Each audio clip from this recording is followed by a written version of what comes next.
Friends, आज के इस वीडियो में हम जानेंगे कि पोस्ट ऑफिस के सीनियर सिटीजन सेविंग स्कीम के अंदर कितने रुपया जमा करने पर आपको हर 3 महीने में 61,500 रुपये मिलेंगे। क्वार्टरली 61,500 रुपये कमाने के लिए हमें स्टार्टिंग में कितने रुपए जमा करने पड़ेंगे सीनियर सिटीजन सेविंग स्कीम में, ताकि हर क्वार्टर में हमें 61,500 रुपये मिलते रहें।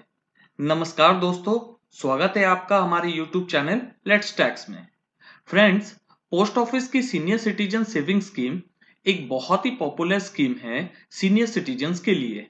इसमें एक बार में पैसे निवेश यानी कि इन्वेस्ट करना पड़ता है और क्वार्टरली जो भी इंटरेस्ट होता है वो भेज दिया जाता है आपके सेविंग्स अकाउंट में। इस स्कीम में कंपाउंडिंग बेनिफिट नहीं दिया जाता है, यानी कि इंटरेस्ट पर इंटरेस्ट नहीं दिया जाता है, क्योंकि हर क्वार्टर का इंटरेस्ट आपके सेविंग्स अकाउंट में क्रेडिट कर दिया जाता है, जैसे MIS यानी कि मंथली इनकम स्कीम में, जिसमें इंटरेस्ट हर महीने आपके सेविंग्स अकाउंट में क्रेडिट कर दिया जाता है।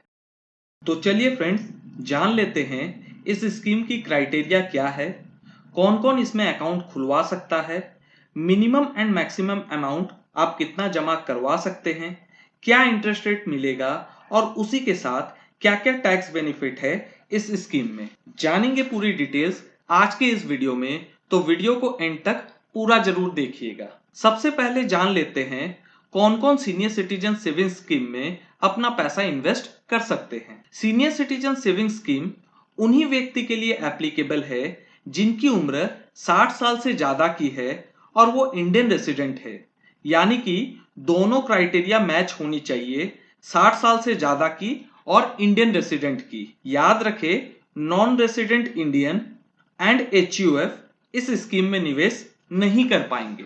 आप इस स्कीम में एक बार में लमसम अमाउंट इन्वेस्ट कर सकते हैं, इंडिविजुअली या फिर जॉइंटली। इस स्कीम को बनाया ही गया है सीनियर सिटीजन्स के लिए, ताकि वो अपने रिटायरमेंट के पैसे को बैंक की जगह इस स्कीम में इन्वेस्ट कर सके और क्वार्टरली इंटरेस्ट का बेनिफिट उठा सके। जो व्यक्ति VR लेते हैं और उनकी उम्र 55 साल से ज्यादा की है, तो वो भी अपने रिटायरमेंट के पैसे को 1 महीने के अंदर इस स्कीम में निवेश कर सकते हैं। वहीं अगर आप डिफेंस पर्सनल है और आपकी उम्र 50 साल से अधिक है और आपने VR लिया है, तो 1 महीने के अंदर आप अपने रिटायरमेंट के पैसे को यहाँ इन्वेस्ट कर सकते हैं और इस स्कीम का लाभ उठा सकते हैं। तो आइए जान लेते हैं इस स्कीम में आप मिनिमम और मैक्सिमम कितना इन्वेस्ट कर सकते हैं। अगर बात करें मिनिमम इन्वेस्टमेंट की, तो आप 1,000 रुपये इन्वेस्ट कर सकते हैं और वहीं मैक्सिमम आप 30 लाख रुपये तक इन्वेस्ट कर सकते हैं। ये जो भी पैसा आप इन्वेस्ट करेंगे वो 5 साल के लिए होगा। आप चाहे तो 5 साल के टेन्योर को 3 साल से एक्सटेंड कर सकते हैं, पर इसके लिए आपको एक एप्लीकेशन देना होगा चौथे साल में अकाउंट ओपनिंग डेट से। अगर बात करें इस स्कीम के इंटरेस्ट रेट की, तो मौजूदा 8.2% ईयरली के हिसाब से आपको इंटरेस्ट दिया जाएगा। इंटरेस्ट का पेमेंट आपके सेविंग्स अकाउंट में पहली तारीख को अप्रैल, जुलाई, अक्टूबर और जनवरी के महीने में क्रेडिट कर दिया जाएगा। जिस दिन आप इस स्कीम में इन्वेस्ट करते हैं, वही इंटरेस्ट रेट आपको आने वाले 5 सालों के लिए मिलेगा। यानी कि अगर आप आज इस स्कीम में इन्वेस्ट करते हैं, तो आपको 8.2% के हिसाब से इंटरेस्ट मिलेगा आने वाले 5 सालों तक। चाहे इंटरेस्ट रेट घटे या बढ़े, आपको फर्क नहीं पड़ेगा। आइए जानते हैं इस स्कीम के टैक्स बेनिफिट के बारे में। इस स्कीम में किए गए इन्वेस्टमेंट पर 1.5 लाख रुपए तक की छूट सेक्शन 80C में दी गई है इनकम टैक्स एक्ट 1961 के हिसाब से, मगर इस पर मिले हुए क्वार्टरली इंटरेस्ट आपका टैक्सेबल हो जाएगा। तो अगर आपकी इनकम 5 लाख के अंदर है, तो आपसे कोई भी टैक्स नहीं लिया जाएगा।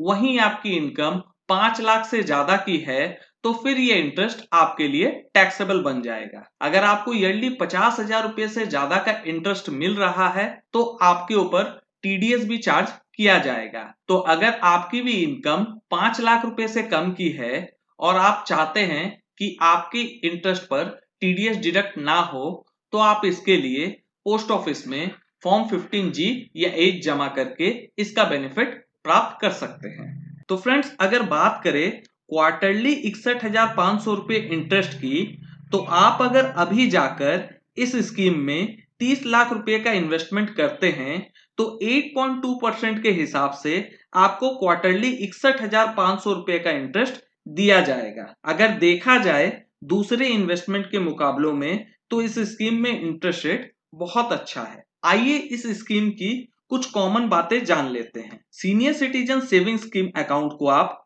पोस्ट ऑफिस से बैंक में ट्रांसफर कर सकते हैं या फिर बैंक से पोस्ट ऑफिस में भी ट्रांसफर कर सकते हैं। आप इस स्कीम में एक से ज्यादा अकाउंट खुलवा सकते हैं, या तो अपने नाम पर या फिर जॉइंट अकाउंट खुलवा सकते हैं अपने स्पाउस के साथ। इस स्कीम में नॉमिनेशन की भी फैसिलिटी दी गई है, या तो आप अकाउंट खुलवाते वक्त ही नॉमिनेट कर सकते हैं और या फिर अकाउंट खुलवाने के बाद भी आप नॉमिनेट कर सकते हैं। इस स्कीम में प्री मैच्योर फैसिलिटी की भी सुविधा दी गई है। अगर प्री मैच्योर क्लोजर के चार्जेस की बात करें तो 1.5% चार्ज आपके इन्वेस्टमेंट पर डिडक्ट किया जाएगा अगर आपने अकाउंट को क्लोज कराया है 1 साल बाद, मगर 2 साल के भीतर अकाउंट ओपनिंग डेट से।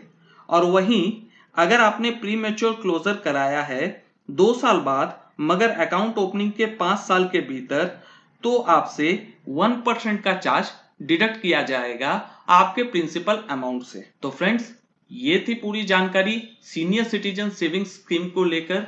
आशा करते हैं ये जानकारी आपको पसंद आई होगी। Thank you.